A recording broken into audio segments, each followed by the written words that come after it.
The leather jacket draped over the banister stopped me in my tracks. It wasn't Lincoln's. He wouldn't be caught dead in anything less than designer labels. No, this was the same worn brown leather Aaron used to wear in all those photos I'd secretly stalked on social media before our wedding. I'm Charlotte, and this was supposed to be my fresh start. Instead, I was standing in what felt like a twisted joke of a house, staring at my husband's ex-wife's jacket, while moving boxes surrounded me like cardboard sentinels. "Surprise!" Lincoln's voice boomed from behind me, making me jump. "What do you think of our new neighbor?" I turned to face him, keeping my expression neutral, despite the rage building inside me. "You bought the house next to Aaron. What a coincidence, right?" He flashed that $1 million smile that once made me weak in the knees. Now it just made me sick. The real estate market is crazy these days. This was such a steal, I couldn't pass it up. "A steal," I repeated, my voice flat. Through the window, I could see Aaron's house, practically identical to ours, with its red brick facade and white trim. Close enough to share a driveway. "Come on, Charlie, where's your sense of humor?" Lincoln wrapped his arms around me, but I stayed stiff. "It's just a prank. Besides, Erin's barely home anyway. She travels for work." The doorbell rang before I could respond. Lincoln practically bounced to answer it, leaving me alone with the jacket and my thoughts. "Charlotte," Erin's voice carried through the foyer. "I brought you a housewarming gift." I walked to the front door, where Erin stood holding a bottle of wine. She looked exactly like her photos. Tall, athletic, with the kind of effortless beauty that made me understand why Lincoln kept old pictures of her. "That's so thoughtful," I managed, taking the bottle. Our fingers brushed, and I noticed her hands were trembling slightly. "I hope you like red," she said, then glanced at Lincoln. "And I see you found my jacket. I've been looking everywhere for that." Lincoln's face twitched. "Must have gotten mixed up during the move. The previous owners probably had it." "The previous owners were an elderly couple who moved to Florida," I said, remembering the details from our closing documents. "Pretty sure they weren't into vintage leather." An uncomfortable silence fell. Erin reached for her jacket, and I handed it to her, watching Lincoln's face carefully. He was enjoying this. The tension, the awkwardness, all of it. "Well, I should go," Erin said, clutching her jacket. "Welcome to the neighborhood. The walls here are pretty thin, so just a heads up." After she left, Lincoln disappeared upstairs to take a work call, leaving me alone with the wine and my thoughts. I pulled out my phone and called my brother. "Sam, you're not going to believe this. What did Lincoln do now?" Sam's voice was already tired. "He bought us a house, right next door to Erin." "He what?" The shock in Sam's voice validated my anger. That's messed up, Char. You know what the worst part is?" I walked to the kitchen, keeping my voice low. "He thinks he's so clever, like this is some sort of game. What are you going to do?" I looked out the kitchen window. Erin was in her backyard, still holding that jacket, staring at our house. She caught my eye and gave a small wave. "I'm going to play his game," I said, waving back. "But I'm going to play it better." "Charlotte," Sam's warning tone was clear. "I have to go. Lincoln's coming back downstairs." I hung up just as Lincoln appeared in the kitchen. "Everything okay, Charlie?" He wrapped his arms around me from behind, kissing my neck. "You seem tense." I leaned back against him, forcing a smile. "Everything's perfect, just perfect." That night, as Lincoln slept soundly beside me, I lay awake listening to the sounds of our new house. He was right about one thing. This place was a steal, but not in the way he thought, because while my husband was playing checkers, thinking he could manipulate both his wife and his ex-wife for his own entertainment, I was already setting up my chess pieces. The walls might be thin, but my resolve was anything but. Lincoln had no idea what he'd just started, but he was about to find out exactly who he'd married. I rolled over and closed my eyes, already planning my next move. Sometimes the best revenge isn't served cold. It's served right next door. "So, Charlotte, how are you settling into the neighborhood?" Lincoln's friend Mark raised his wine glass with a smirk that made my skin crawl. The dinner party around us fell quiet, everyone waiting for my response. I smiled, channeling the poise I'd learned from years of closing real estate deals. It's lovely. Though I have to admit, the proximity to certain former relationships makes for interesting dynamics. Across the table, Erin choked on her wine. Lincoln's hand tightened on my thigh under the table, a warning squeeze I chose to ignore. Former relationships? Another guest piped up. Oh, you mean because I live next door. Erin cut in, her voice steady. Though I'm hardly ever home these days, work keeps me traveling. Lincoln cleared his throat. Charlie's just being dramatic. More wine, anyone?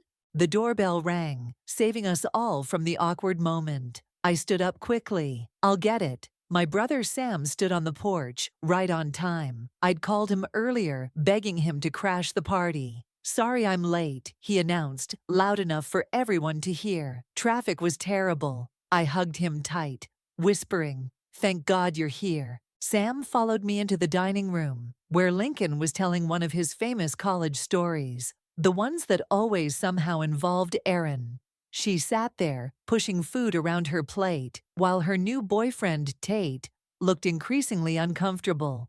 Sam. Lincoln's fake enthusiasm couldn't hide his annoyance. Didn't know you were joining us. Charlotte mentioned the party. Thought I'd stop by. Sam pulled up a chair between me and Erin. Hope that's okay. Of course it is, I said, before Lincoln could respond. Sam, have you met Erin and her boyfriend Tate? The conversation shifted, much to Lincoln's visible frustration. Sam had always been good at commanding a room, and soon he had everyone laughing at stories about our childhood. Stories that had nothing to do with Lincoln or his past.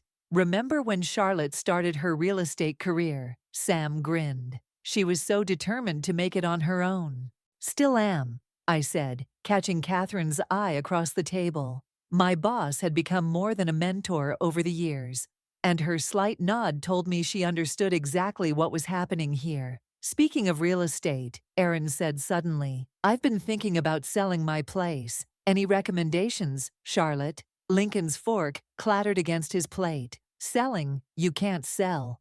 Why not? Erin's innocent tone couldn't hide her challenge. Tate and I have been talking about moving in together, somewhere with more space. But Lincoln caught himself. I mean, the neighborhood's great. Why would you want to leave?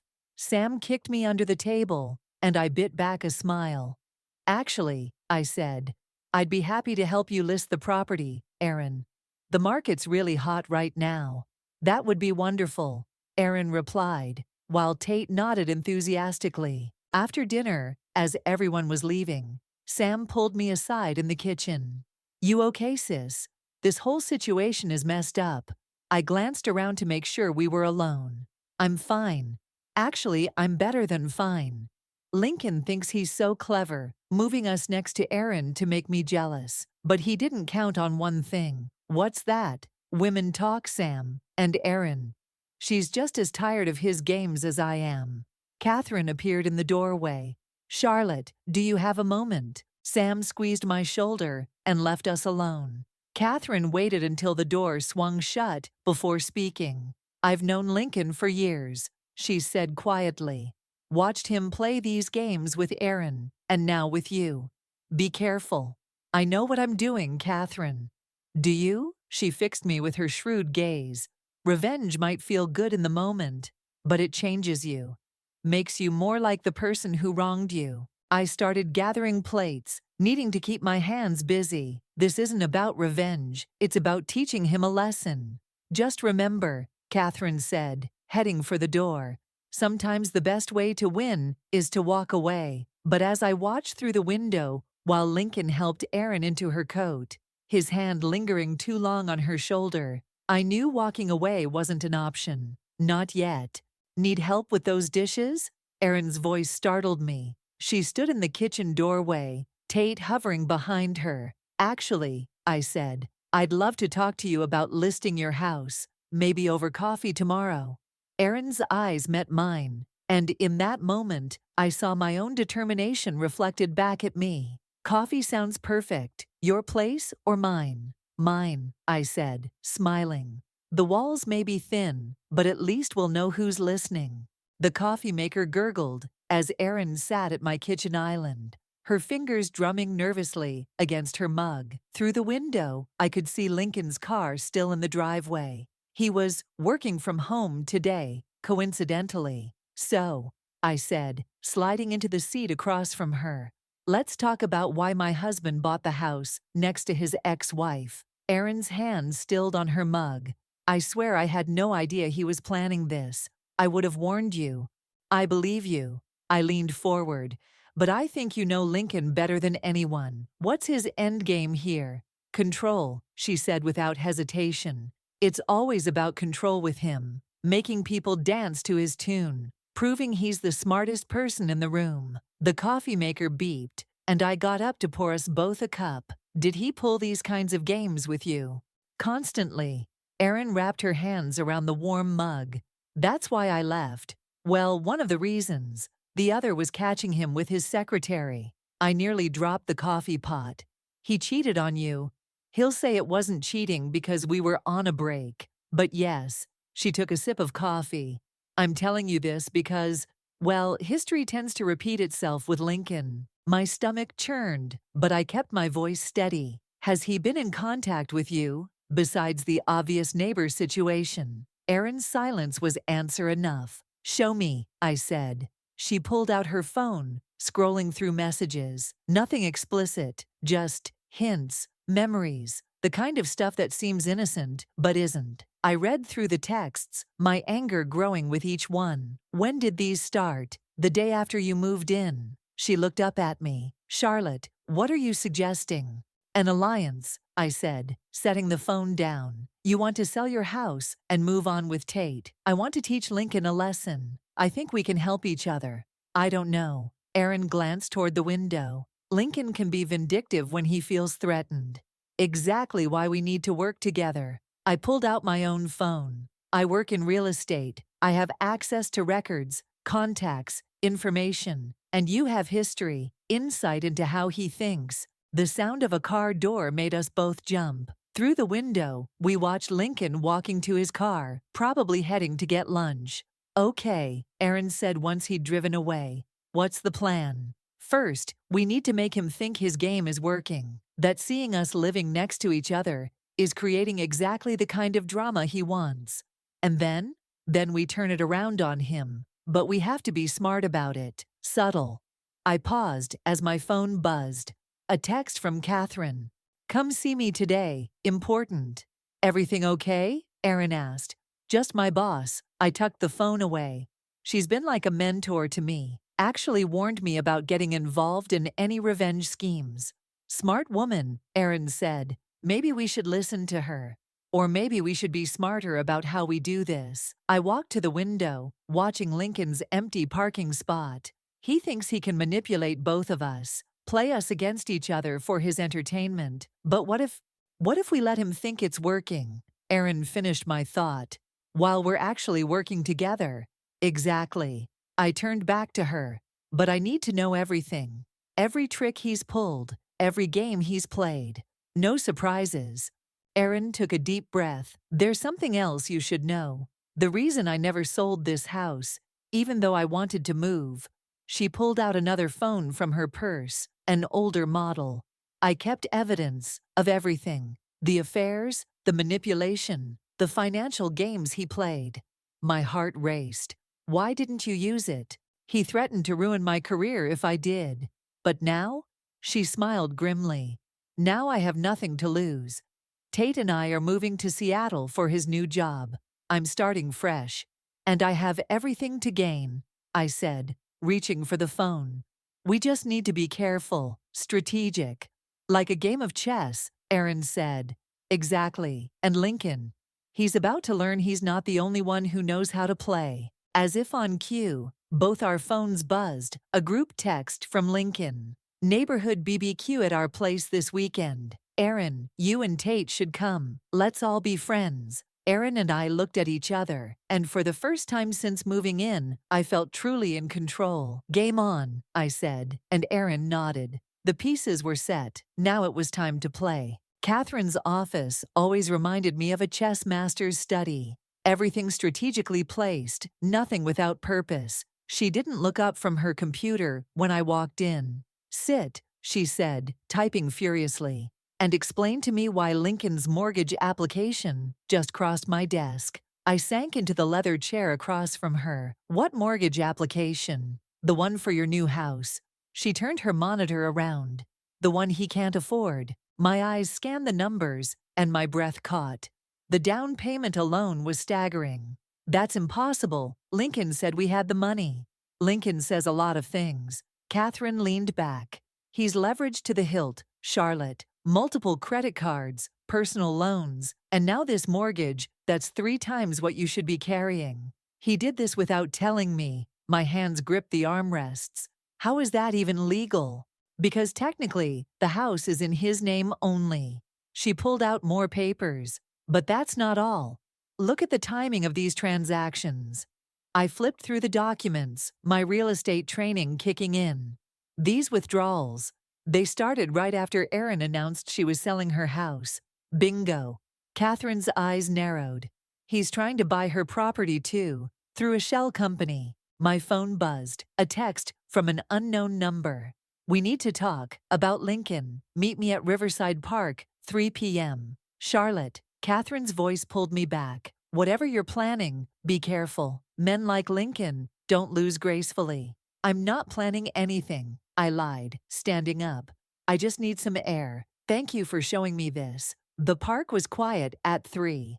Just a few joggers and dog walkers. I spotted Sam on our usual bench, but he wasn't alone.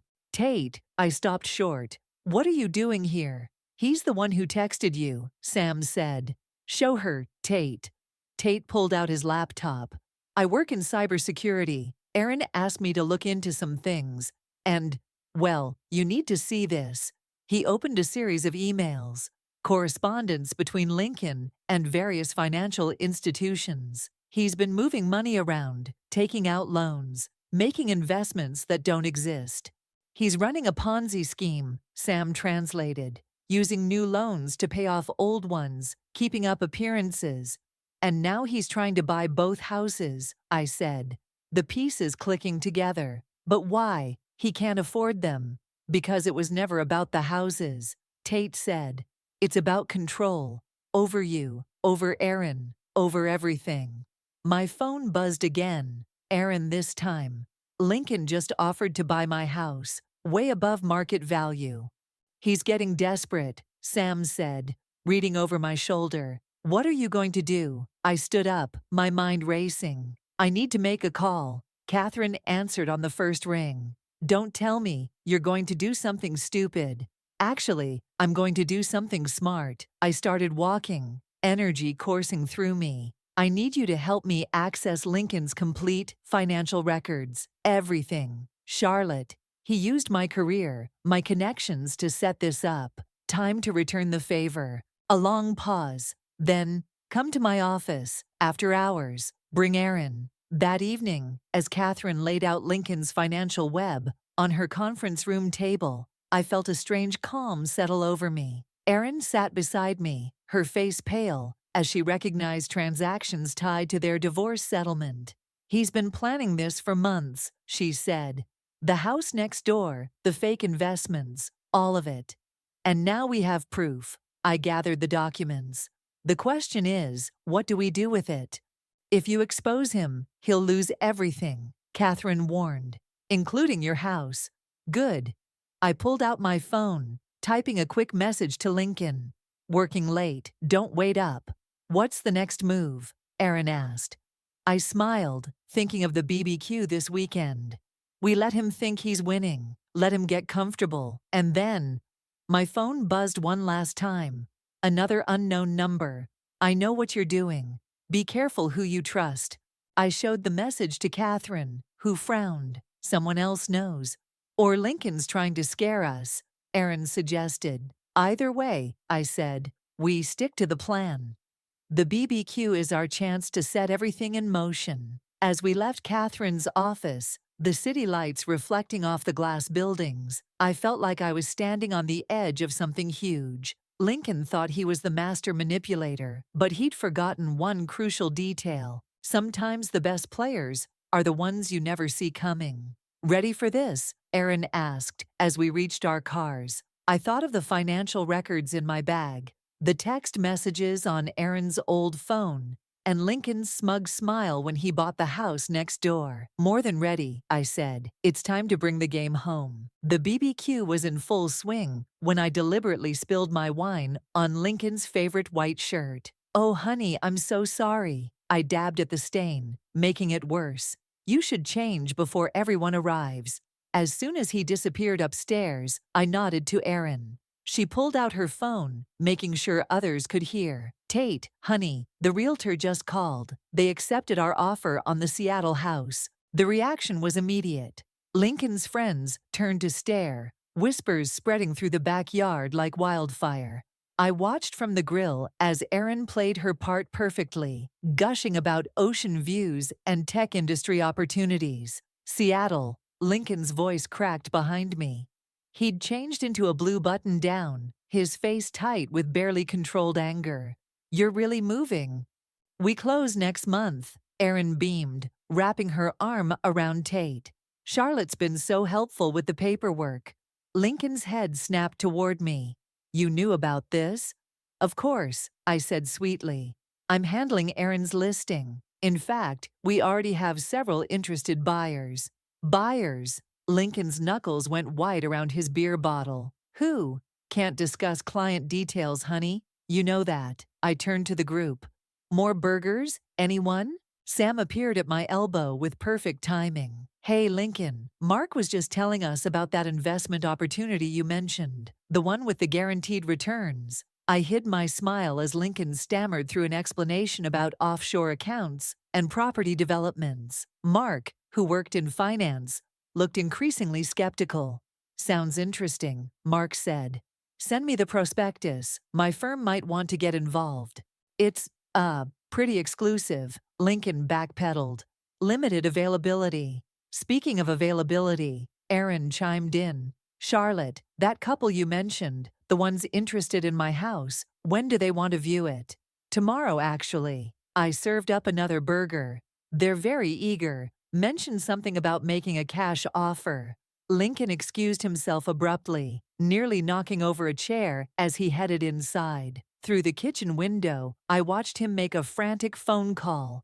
"He's calling his broker," Tate murmured, passing by with a plate of chips. "I can have those records to you by morning." The party continued as the sun set, but Lincoln grew increasingly agitated. Every time Erin mentioned Seattle or I brought up potential buyers, he would twitch visibly. "Charlie," he cornered me by the cooler. "We need to talk about these house sales."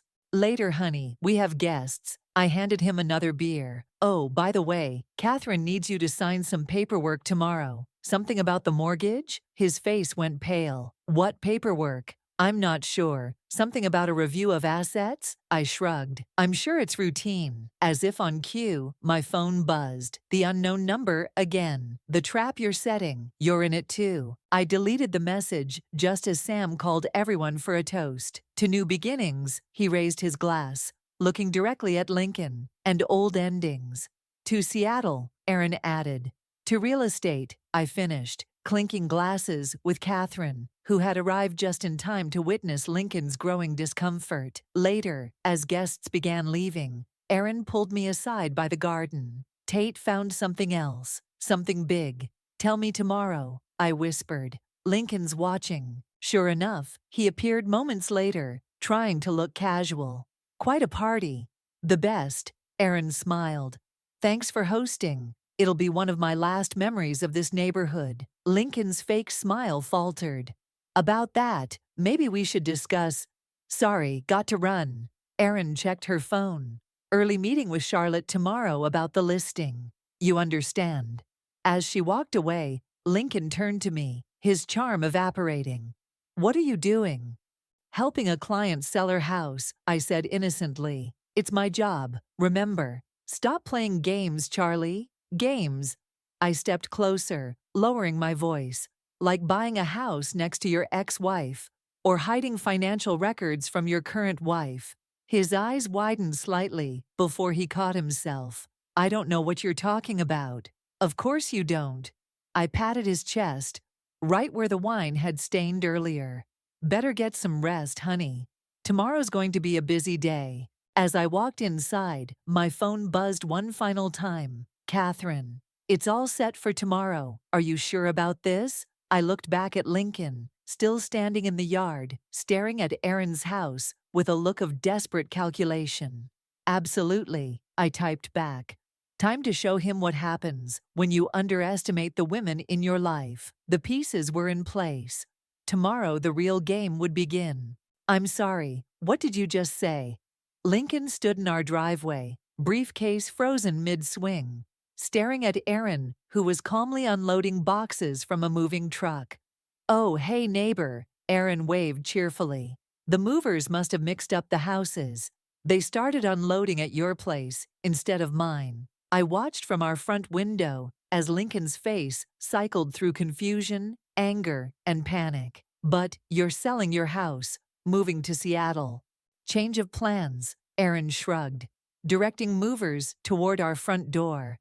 The Seattle deal fell through, and since you made such a generous offer on my place through your investment company, I thought, why not just swap houses? Swap houses? Lincoln's voice cracked. Honey, I called from the doorway. Why is Aaron moving her things into our living room? Charlie, I can explain. Explain what? I stepped onto the porch. The shell company you used to try buying Aaron's house? Or the fact that you're broke? The moving truck's backup beeper provided perfect background music to Lincoln's stammering. A small crowd of neighbors had gathered, drawn by the commotion. I have the paperwork right here, Aaron said helpfully, pulling out a folder. Your company's offer was quite generous, though I was surprised to see it came from the same account as some interesting transfers during our divorce. Lincoln lunged for the folder, but Sam stepped between them. I hadn't even seen my brother arrive. Careful, Sam said quietly. You don't want to make a scene, do you? You don't understand. Lincoln turned to me, desperation in his eyes. I did this for us. To protect our investment. By bankrupting us, I held up my phone, showing the financial records Catherine had helped me compile. By trying to manipulate both your ex-wife and your current wife. I can fix this, he said, reaching for me. Just let me. Mr. Franklin? A stern voice cut through the tension. Catherine stood at the end of the driveway, flanked by two men in suits. I believe we need to discuss some irregularities in your loan applications. Lincoln's face went ash white. Who are they? Federal Banking Commission, one of the suits said, flashing a badge. We'd like to ask you some questions about certain investment practices. This is ridiculous, Lincoln sputtered, looking around wildly. Aaron, tell them about the house swap. Tell them you agreed. Agreed to what? Aaron asked innocently. I never received any formal offer, just some suspicious attempts to purchase my property through a shell company, which, by the way, seems to be funded by misappropriated assets from our divorce settlement. Mark, Lincoln's friend from the BBQ, stepped forward from the growing crowd. Is this why you couldn't show me that investment prospectus? Everyone please, Lincoln raised his hands. This is all a misunderstanding. Charlie, tell them. It's Charlotte, I cut him off. And I think you should go with these gentlemen. We can discuss the house situation after you've explained where all our money went. You set me up, he whispered, realization dawning. You and Aaron, you planned this. Planned what? I smiled sweetly. I'm just a real estate agent, helping a client explore her options. Right, Catherine? Catherine nodded, her face professionally blank. Everything's been done by the book, unlike some other transactions we've uncovered. The federal agent stepped forward. Mr. Franklin, if you'll come with us.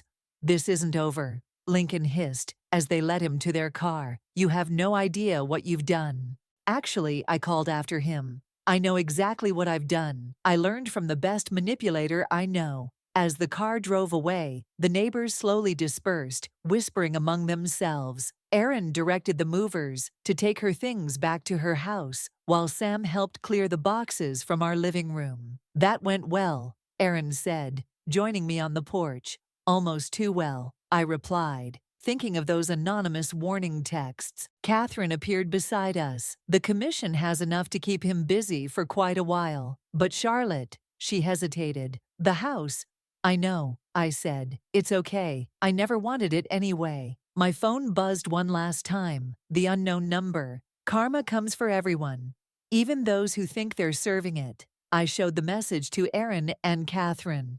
"Are you worried?" Erin asked. I looked at our houses, standing side by side like mirrors of Lincoln's deception. "No," I said finally. "Whatever happens next, at least the truth is out." "Speaking of truth," Sam called from inside, "you might want to see this." We all headed inside, leaving the moving truck and the neighbors and the remnants of Lincoln's schemes behind us. The game wasn't quite over, but for the first time since moving in, I felt like I could breathe. Sometimes the biggest victory isn't in winning, it's in refusing to play someone else's game. Sam held up Lincoln's laptop, which he'd found hidden in the back of our closet. "Look at this email thread." I leaned in, Erin and Catherine reading over my shoulders. The emails were between Lincoln and someone named R, discussing not just financial schemes, but detailed plans about both houses. "Once both properties are secured," I read aloud, "we can proceed with the development plan. The zoning board contact is on board." My hands started shaking. He was never interested in living next to Erin at all. He was trying to acquire both properties for a development deal, Catherine said, scrolling through more emails. The houses were just phase 1. "There's more," Tate called from Erin's house through our open windows.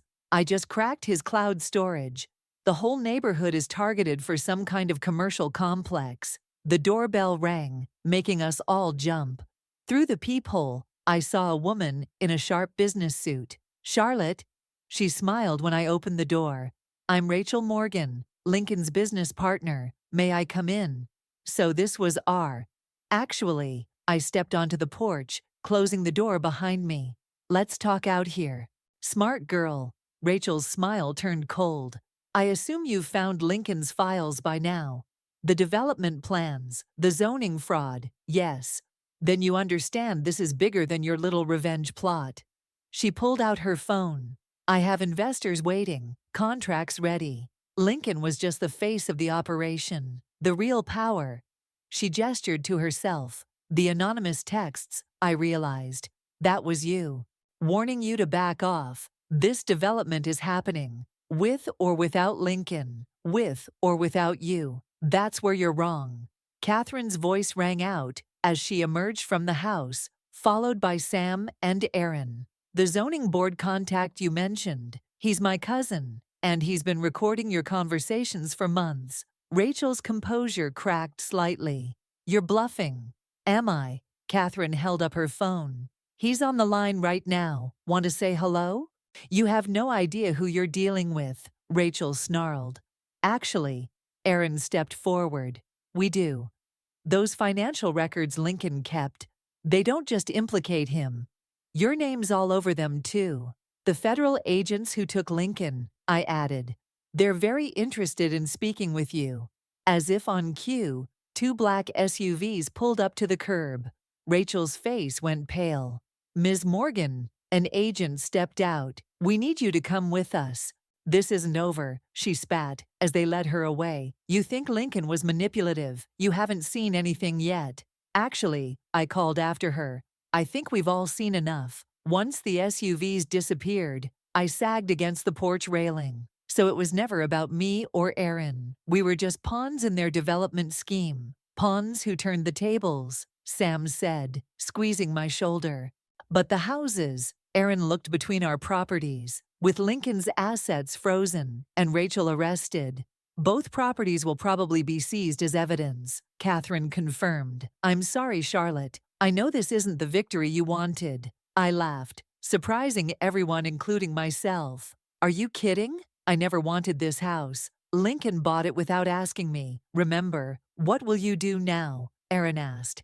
Start over, somewhere that's actually mine. I turned to Catherine. If you'll still have me at the agency. Are you kidding? After how you handled this situation. Catherine smiled. I'm thinking of making you partner. First, Sam interrupted.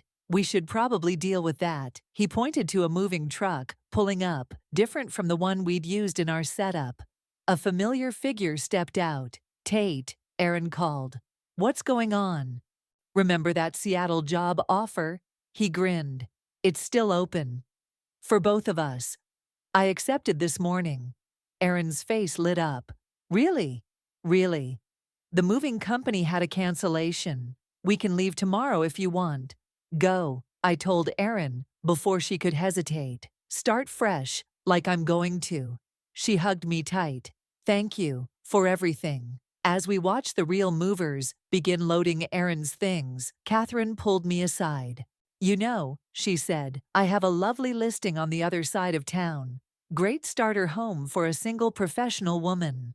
I smiled, thinking of all the times Lincoln had dismissed my career, my independence. I'd like to see it. Good, Catherine nodded, because the best revenge isn't just exposing the truth. It's living well afterward. I finished. My phone buzzed one last time. A text from Sam. Proud of you, sis. Looking at the house Lincoln had chosen to manipulate me, I felt nothing but relief. Sometimes losing everything is just the universe's way of showing you what you really need. And what I needed wasn't revenge anymore. It was a fresh start. The key felt heavy in my hand as I unlocked my new front door. Not Lincoln's door, not a manipulative game piece. My door. The modest craftsman-style house Catherine had shown me was perfect. Hardwood floors, big windows, and most importantly, no neighbors close enough to share a driveway. Last box, Sam announced, setting it down in the living room. Unless you're hiding more shoes somewhere. Very funny. I opened the box, pulling out framed photos, ones without Lincoln in them. Thanks for helping.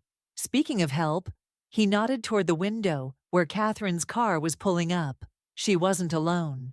2 federal agents stepped out with her, looking oddly uncomfortable in their suits. Charlotte, Catherine called through the screen door. They need your statement about something they found in Lincoln's files. I let them in, offering coffee, which they politely declined. One agent pulled out a laptop. We found these recordings, he said, pressing play. Lincoln's voice filled the room. Charlie's perfect for this. Real estate agent, knows the market, trusts too easily. Once we have both properties, Rachel can move forward with the development. Charlie never needs to know she was the key to the whole operation. My hands clenched, but I kept my voice steady.